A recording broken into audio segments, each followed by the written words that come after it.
Parenting an autistic child brings so much love and joy. But let's be real, it can also put a strain on a marriage. In this special Valentine's Day episode, we're sitting down to have an open and honest conversation about how we've worked to keep our connection strong while navigating the unique challenges of parenting autistic children. If you've ever felt like your marriage is running on fumes, this one's for you. But before we get started, don't forget to hit that notification bell, share, like, and subscribe. Let's get started. Hi, Embracers. Welcome back. So, yeah, it's Valentine's Day-ish, depending when you're listening to this. And it's also Yay. airing on Valentine's Day. So chances are you're all out on a date right now and not listening to this, Yeah. hopefully, if things are going well. Which means the whole video is for nothing? Question You'll mark? hear it a week too late, but that's okay. We had So- good intentions, though. Yes, we do. One of the things that we've talked about before in the past is that crazy statistic when it comes to marriages and an autism diagnosis. So there's a very strong correlation essentially with a child being diagnosed with autism or special needs and the marriage essentially failing after that point. And so we thought, this is a really important topic.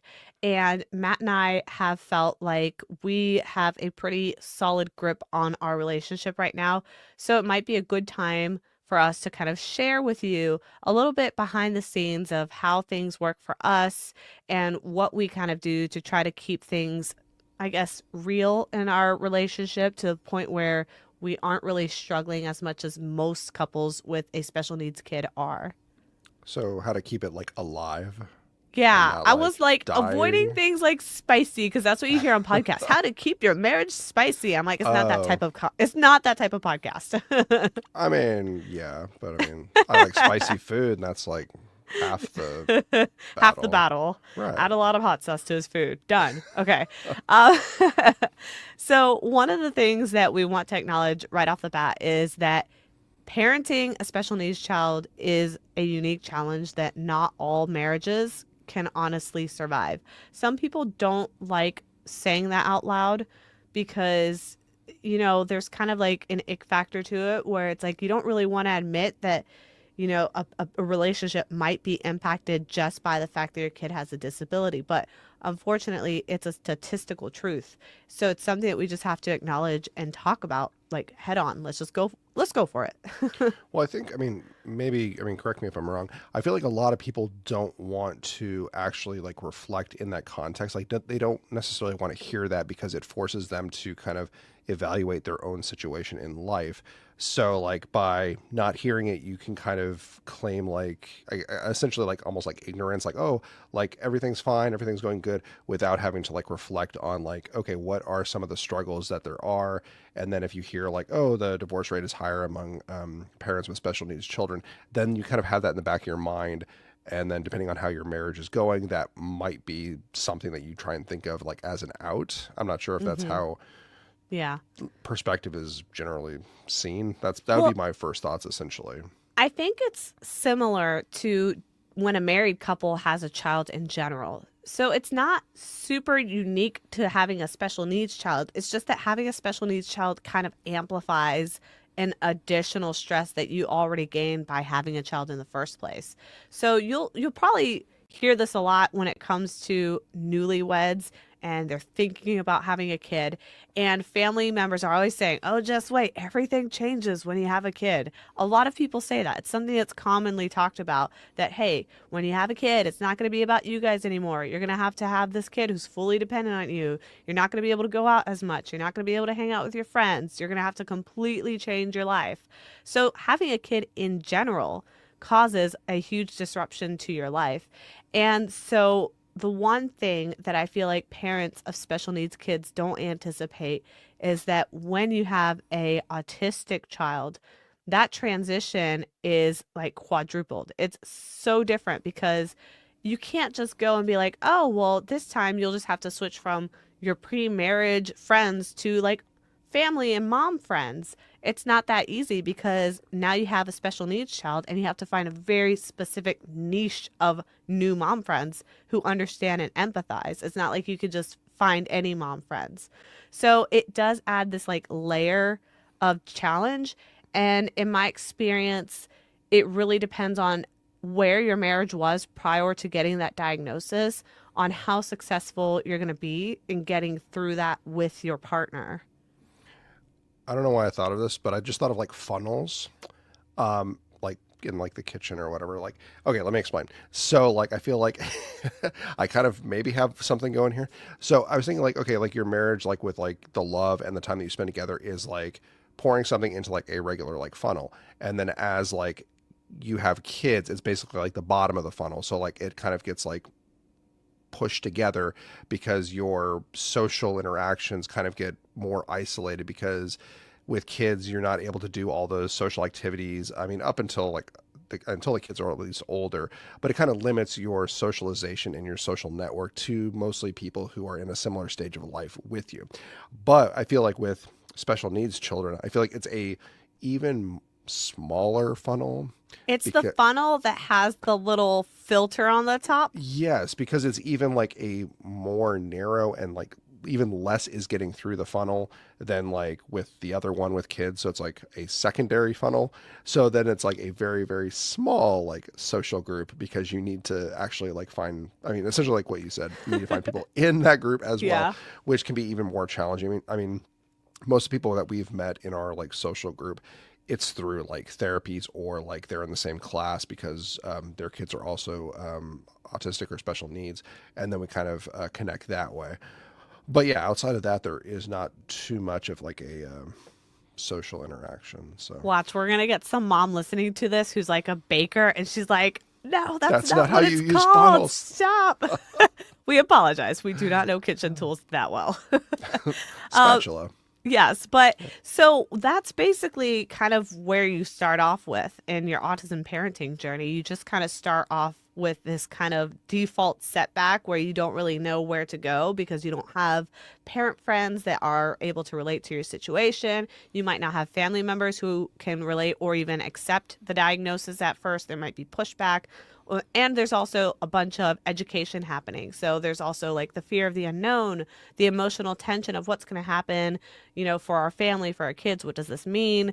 And because of that, there's this escalation of stress in the marriage that really happens, I think, a lot at the beginning part, at least. And then based off of how you guys kind of interact with your marriage, that can either ease off a bit over time or it can continue to escalate to the point where your marriage ultimately fails. And what we found for us is that we really had to learn how having autistic children really impacted and changed our relationship. And then we had to learn how to pivot. And I think one of the first things we had to do is acknowledge that we are exhausted, that we're stressed, and that the diagnosis was taking an emotional toll on us that we weren't prepared for. When we got married, Matt and I got married, we went to premarital counseling. Like we actually sat with our pastor and talked about, our expectations of the marriage, our expectations of how we felt like we would fit together as a couple. Like what roles did we feel like we would be filling? And how did we feel like we would be able to cope and handle troubles in our marriage? Like that was actually brought up. Like, how do you think you're going to deal with conflict? And at no point in time, not once in that conversation from the several meetings did we have, did the question ever come up of what would you do if you ended up having an autistic child? That was never on our minds. It was never on our radar. So it's That's awfully definitely, specific, though. yeah, but it's like that's kind of the point. It's like you don't think about these things, but you Sure. still have to pivot essentially in your marriage. You have to be prepared for what you cannot prepare for. And so, us going into our marriage with the mindset of we are going to find a way to keep our relationship respectful toward each other despite the challenges, I think that has been the key to the success of our marriage. Like, we don't call each other names when we're upset. We never like curse at each other. We always make sure that we are being as respectful as possible, even when we're really upset. Like, if one of us has to leave, we leave and then come back to it. But not once in our entire relationship have we ever called each other any sort of like harsh term or anything. Yeah, it's true. I mean, even so much like our kids, they have what is it? You said the S word, like when we say like, oh, like if we say something that's like It's stupid. Yeah, stupid. they're like, Stupid oh, is the the S S word to word, the them. S word. And then we're like, I'm sorry, I meant dumb, silly. Like, I mean, yeah.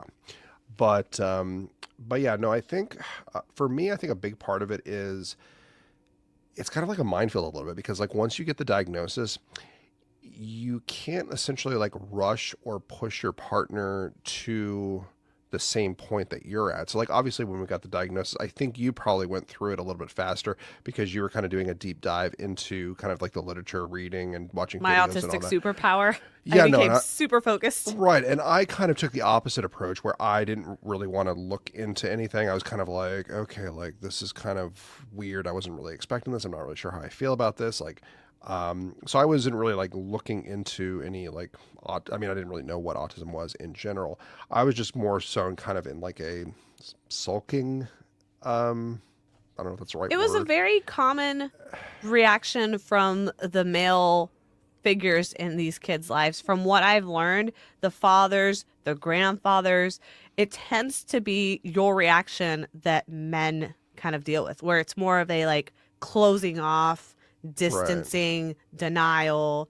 That tends to be the male response for some reason. Whereas the female response tends to be like, I'm going to dive in and learn as much as I can, do as much as I can, advocate as much as I can. And of course, this is not across the board, but it's just a pattern. Not saying like I didn't care like about like the girls or whatever, but it's more so like I mean because we were both there with like all the therapies and like the child find and all that and like the different activities, the floor time therapy and all that. Like it wasn't like I was like wanted to be like checked out, but I didn't want to seek anything external. I kind of wanted to be like focus more internal on like myself a little bit. And I realized I think if you would have pushed me to like be on the same page as you at that time, I'm not sure how well that would have gone. I probably would have been more resentful as far as like, look, I don't really want to like address this. I want to kind of just like, I don't know, Well, we know ponder. we know how it would have worked out because that's what we did with the homeschool discussion, remember? So like I mean, we slightly. initially, yeah, so initially when we were discussing the idea of homeschool back, I think we didn't even have kids yet. We were No, like it was talking about, before kids. Yeah. yeah, we were like talking about kids stuff and we didn't even have kids. We were talking about homeschooling kids we didn't have yet. And we got into a heated discussion because Matt was adamant that he did not want our kids to be homeschooled. Um, Jokes on you because he thought it would make them socially awkward and they came out autistic anyway. um, Proves my point. just the thought of homeschool. And then I was basically really upset because I had had my heart set on homeschool like prior to even meeting Matt. And so that definitely was an argument that we had that was kind of, I think, one of the first ones that we had into our marriage. And what I realized is in reflecting on that, that argument was probably more like difficult or challenging than any of the ones that we had post having our kids and like the diagnosis. And I think what changed for me there was that we started kind of just allowing each other the space to say like what we felt without necessarily just diving in and trying to feel like defensive, like, oh, this person wants the opposite thing that I want, therefore I'm under attack, which is kind of what it felt like for me initially, because it's like you're attacking my entire future and everything I've ever wanted. And I Yeah. had to kind of shift my mindset to like, oh no, he's just expressing like what he wants and I'm expressing what I want, and at some point through this discussion we can try to find a middle ground.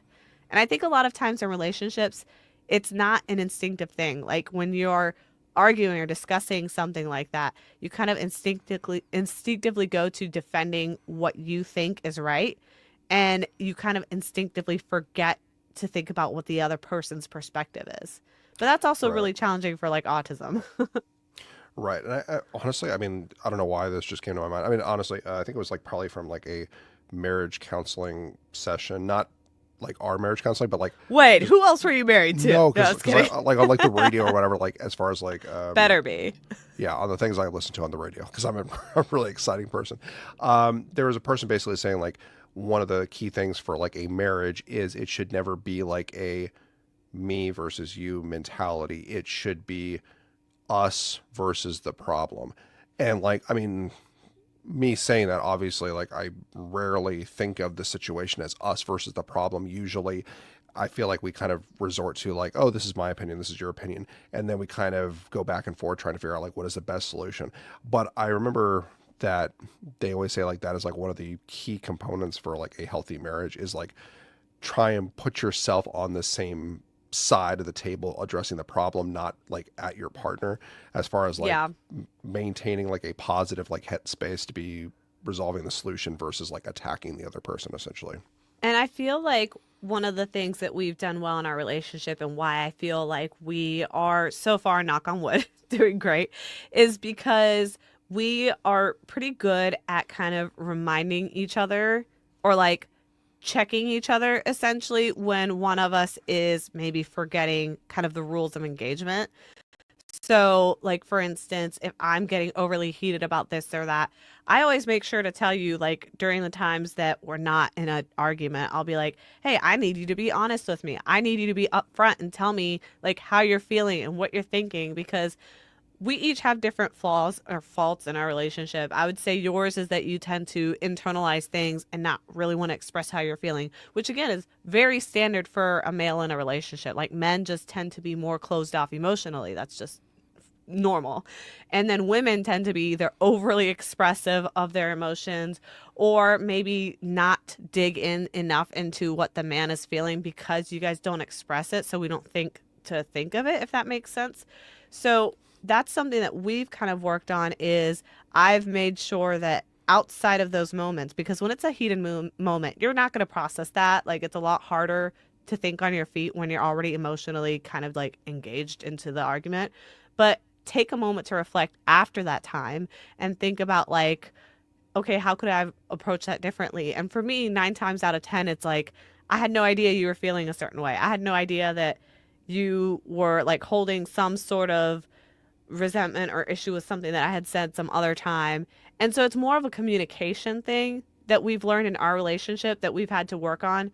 And I definitely would say that for us, the major component to, I think, so far the success of our relationship has been that we are actively working on our communication all the time. It's not that we have it right. It's not that we're doing it right because, like I said, we'll have a discussion and in the moment, we don't do it right.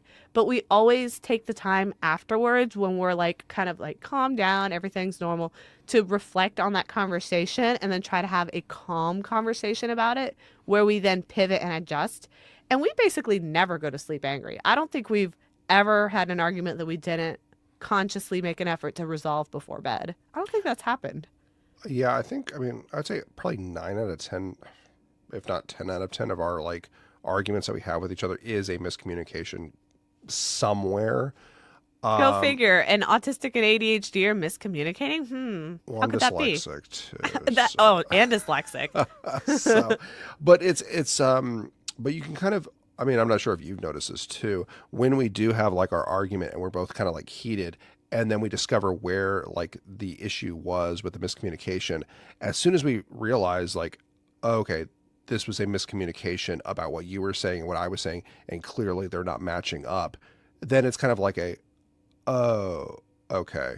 And then like the conversation is completely like done, but not like done as in like we're both going to like our corners, like still upset. It's kind of like done over because we have like a totally different perspective when it's like we are instantly like calm because we're like, okay, I didn't hear it that way, or I didn't understand how you perceived it. And then we're kind of like, okay, sorry, like that was my bad. I didn't understand it or perceive it in that way or context that you did. And then like the entire argument, it was like 20 minutes or however long it was. It's kind of like the dust is already settled and it's kind of like, okay, like miscommunication, like flag that one up for another Yeah. one. Yeah, I'm not sure if you've noticed that, but I We have like like laugh half the time at the end because we feel dumb for having had an argument over something so dumb. right. And I mean during the like the moment, like yeah, sure, like it's like heated and we're kind of like annoyed with each other. And we're like, oh my gosh, like you're driving me crazy. But then like as soon as like we hit that one moment where like we have talked it out and we got to the point where we find what the miscommunication was, it's kind of like, oh yeah, okay, so And like there is a lot of miscommunication because me being autistic, I take things very literal, very black and white. And so sometimes he'll say something and I'll interpret it very literally, but he didn't interpret it that way.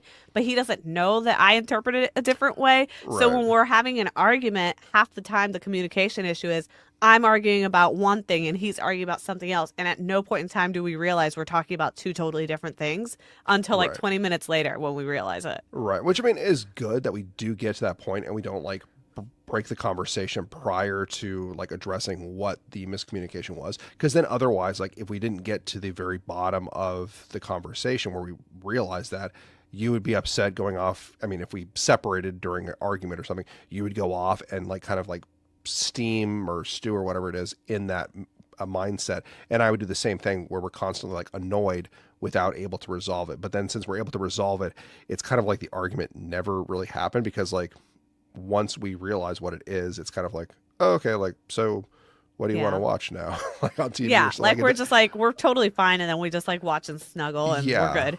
right. But the thing that I think has kind of encouraged me to want to be proactive in my relationship too is I have seen up close many marriages and relationships fail, and so because of that, I've always wanted to be proactive. Like I'm an analyst, I'm a researcher, I'm the type of person that just tries to always see and analyze the situation and see kind of like, okay, how does this work and what is causing this to fail? So, like, that is how I kind of perceive people in relationships, which again might be my autism talking, but that's just how I see social relationships. And so, for me, I kind of view our relationship also a little bit like a science in the sense that humans do have certain patterns. We really do. Like, we're not super unpredictable, we are actually quite predictable. And so there's certain things that are pretty reliable for success in a marriage.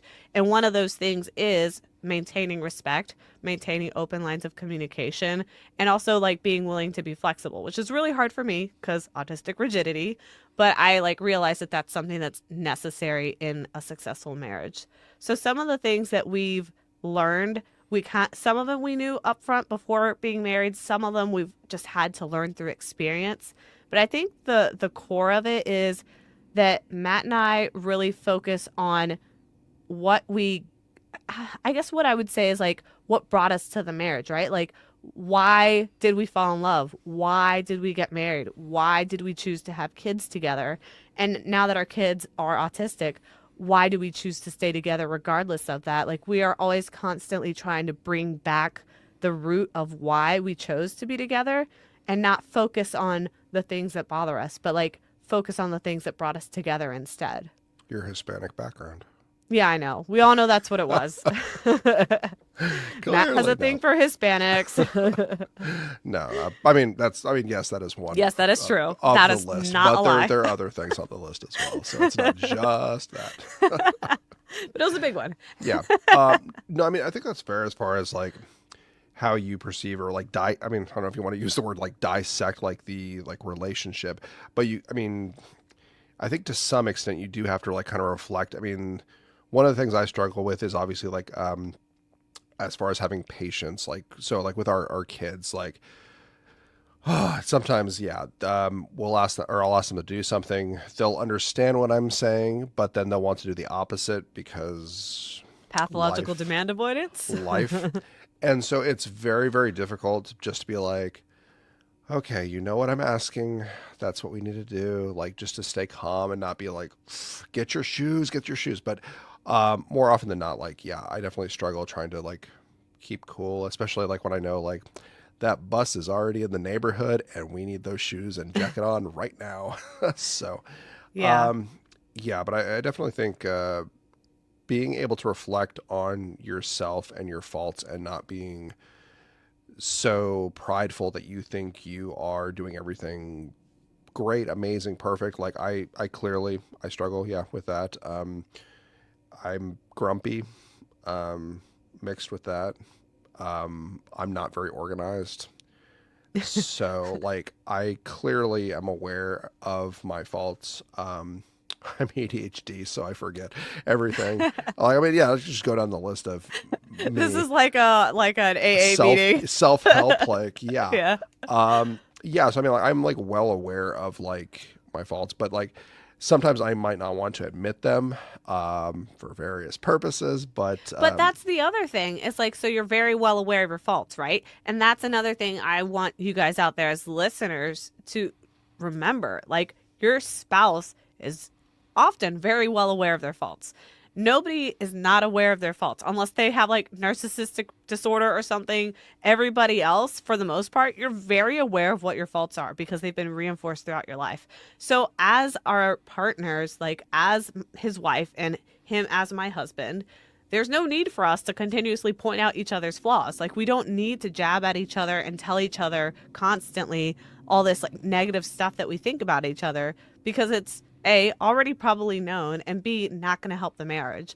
So I'm not going to say that we're perfect and we never do that. I know, like, for instance, if something is like messy on a table and it's like just in my way because I'm just a little OCD, I might be like, it's driving me crazy that this table's a mess. So it's not like I never point things out, but I'm not going to be like, that is the end all be all. And even if it happens consistently, you know, I already knew Matt had ADHD when I married him. Nothing changed over this time period. It's not like it caught me by surprise. My patience was there before. It should be there again. And also, he's got to have patience for me. So it's kind of like a give and take. I can't be like, oh, you have to change everything about you, but I get to stay exactly the same and I don't have to change anything on my end. It's a give and take. Either you both change a little or you're both okay with where you're at. and that's where I think probably one of the best pieces of advice that I think our pastor gave us when we were going through marriage counseling is he was saying everyone seems to have like the false impression of like what a marriage is, kind of like the idea of like, oh, a marriage is 50-50. It's like, no, it's rarely ever 50-50. Sometimes it's like 70-30, 80-20. Like sometimes you will basically feel like you are giving everything and your spouse, for whatever reason, isn't able to give in as much. That's normal. Like you aren't going to find a nice happy medium line. So I mean, like we kind of break up like our parenting tasks a little bit. Like, I mean, yeah, you do the bath shower routine with the girls. I brush their teeth. You get them dressed. I feed them. Like, I mean, there's like all these different components where it's like you're doing one part while I'm doing another part, and we kind of like build off of each other so we get the work done. You handle all the medical junk with talking to providers and all that garbage, and I just drive them to the therapies. So like, I mean, it's kind of like I feel like a very like give and take. I mean, obviously giving the kids a bath is a much bigger task than like brushing the kids' teeth. But then like as far as like it may take something that you do, you might be able to knock it out much faster, and it takes me longer to do it with the kids. And that's why I feel like it has to be kind of a give and take. You have to find a role that you are able to give and help your spouse with, so that one isn't always doing everything, so you can kind of break it up a little bit. But I think that that is kind of a big component for us as far as able to kind of get things where they need to Yeah. be. Yeah. And I think importantly, what we've been able to do successfully in our marriage has been finding connection in the chaos. So, despite all these kind of weird, unexpected things happening in our life that we never would have prepared for or been prepared for, we still make sure that we're able to pivot and try to stay creative while we're staying connected. So, we've had to redefine romance. It used to be that we could go to the movies anytime that we wanted. I remember at the beginning of our marriage, I had a home cooked meal for you every time you came home from work. I remember trying to be spontaneously romantic, light some candles, make you a steak when you would come home and kind of surprise you. This is something we cannot do now that we have 3 kids, 2 of whom are autistic, 1 who's a baby. No, no, no. Don't give me that look. I can't do No, that. I was thinking, I was like, I remember when I had to go away on a business trip before we had kids, and I felt bad that you were going to be like alone for like 4 days or Oh, whatever. yeah. So I I was did like, like a go for scab. it. You're So fine. so I did like a scavenger hunt to like have her like go around like finding like I do like Yeah, different little clues notes. and hide them, It was and so then like cute. at the end it was like it was like some chocolate or something. So it's Yeah, like you little left me chocolate. yeah, so Yeah. it was like a little game like while I was away because I knew that like she would like miss Yeah. me while I was on a business trip. But yeah, I mean with kids like our Valentine, should we share what our Valentine's dinner Well, lunch was? basically, basically what we've had to do is learn to redefine that romance. So like we were really good at that before because we had the time. Once you have kids, especially kids that have constant therapies and needs, and you're constantly having to pivot because you're dealing with meltdowns, or you're having to readjust how you talk to them, or you're having to readjust your schedule. There's just so much that comes with parenting autistic kids that takes away from your personal time and takes away from all the things that you were able to do before. I mean, to how you even speak. You're having to change how you speak. Like every little part of you in your previous marriage has had to, previous marriage meaning your I marriage was gonna before say, kids, was not with that? somebody else. Yeah, I was like, oh, that's a new um, one. but like basically all those things have to change. And what we've had to learn is to do kind of like bite-sized micro love bombing. So like maybe we'll have like a little squeeze of the hand here, a little joke over here where we have a small little laugh, maybe just like a small gesture of love, which sometimes can be, oh, I surprised you by cleaning off the countertops for you. Like it's not even like anything big, but Matt comes down and he's like, oh, the countertops are clean. Like it's like the best thing in the world. Sometimes it is because I know the mess is there and I'm trying to figure out when I can do it, but then I get distracted because I have to do Oh yeah. something else. Yeah, and Yeah. that's the other thing. When you're like a parent and you're a parent with a kid who has a lot of needs, all of that stacks up. It all piles up and it becomes overwhelming, which can put another strain on your marriage. So just remembering to be intentional about even the little things in your marriage, I think goes a long way. And learning to incorporate humor whenever you can. We do a whole lot of that, and it really does make the stress and pain much easier to manage. And I think our biggest thing is the teamwork, what Matt mentioned about it's us versus the problem. It's not us against each other. I think that is probably the biggest mistake that I have seen in failed marriages in my life is people turn against each other.